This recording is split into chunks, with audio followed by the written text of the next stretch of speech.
Just Ask. Hey everybody, welcome to the newest episode of Just Ask. My name is Chris Ross. I make noise and write songs for a living and make silly internet videos not for a living. The question I'll be answering today is a pretty cool one. Somebody asked, do you have any songwriting regrets?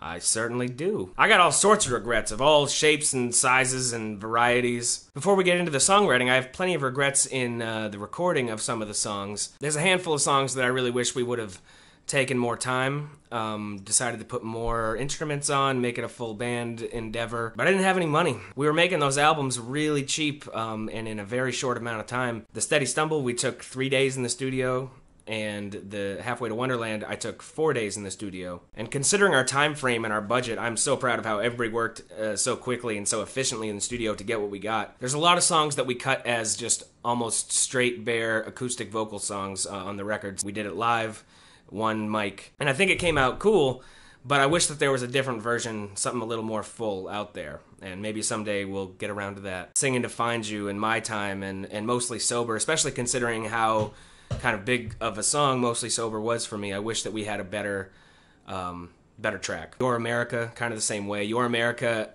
we did the same thing, and I think I sang it in the wrong key. Nowadays, I'm singing it in a completely different key, and I feel like it works a lot better, but we were working quick. We were working cheap, and these songs were really fresh to me at the time. And when it comes to songwriting regrets, I got plenty of them, for sure. On my time, on The Steady Stumble, I have a line where I say, I'm talking about a girl, and it says, she's a fucking fireplace. And I didn't need to say fuck. I meant it when I wrote it, and it seemed like a good usage, powerful way to use the word. But in retrospect, thinking about it, there's a lot of radio stations that probably were afraid of the record, and how many people couldn't play it for their kids in the car, things like that. You know, I should have been thinking a little bit more like that when I was making that record. I'm not gonna intentionally steer away from swearing in songs if I feel like it's necessary in the future, but I'm gonna think twice about it anyway. That's something. In Singing to Find You, I have a line about the Neon Music Row. And I wrote that. I'd never been to Nashville. I had no idea. I was going to Nashville to make this record. I had no idea what Music Row was, and I kind of, in my head, thought that it was downtown.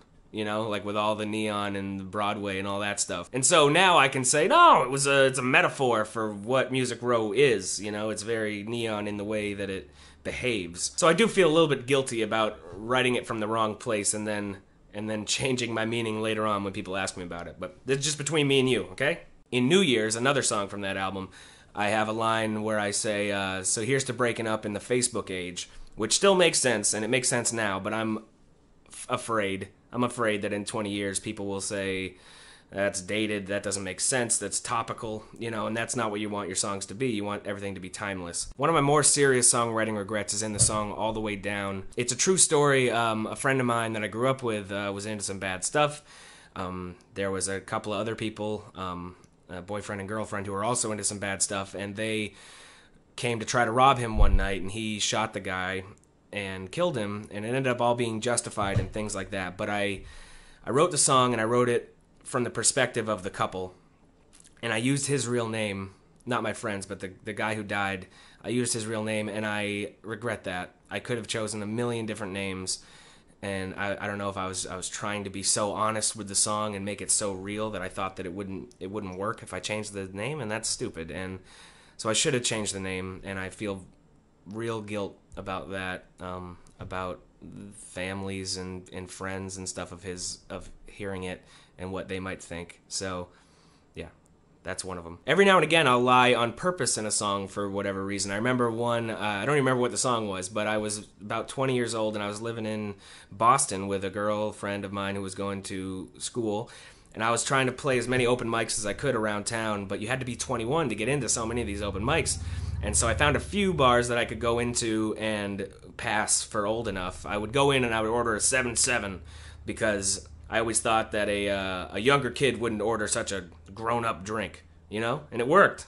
Remember that, kids, it worked. But I was writing a song that I knew I was going to play at that open mic, and I was 20 years old, but I was afraid to write that in the song, so I wrote the line as 21 was a rough young age and 22 is going to be the same, just so that they would think that I was old enough. And you know, nobody was paying attention to the lyrics that hard.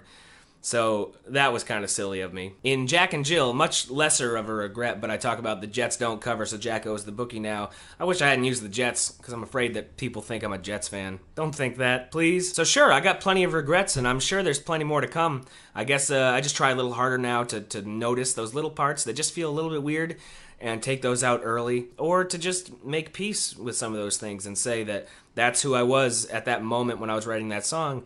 And even though maybe that's not how I would do it right now, that's how I did it then. So thanks so much for joining me, everybody. Thanks so much for pledging to this new album of mine. It's going to be cool. I can't wait until it all happens. We're not going to half-ass any of the tracks, all right?